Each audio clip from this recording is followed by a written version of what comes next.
দেখেন বৃষ্টির পানিতে কি অবস্থা। এটা হচ্ছে সৌদি আরব ইয়াম্বো শহরে।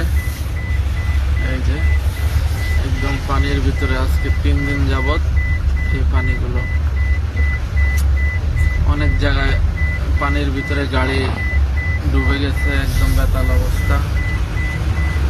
দোনোপাশে রোডের দোনোপাশে অবস্থা। 15-10 মিনিটের বৃষ্টিতে, 10-15 মিনিটের বৃষ্টিতে এই অবস্থা। আর যদি মনে করেন যে আবার কোনো বৃষ্টি হয় তাহলে কি হইত। এই যে দেখেন 1 হাঁটুর উপরে পানি। মনে হইতেছে যেন একটা সাগরের মধ্য দিয়ে আমরা এখন যাইতেছি। দেখেন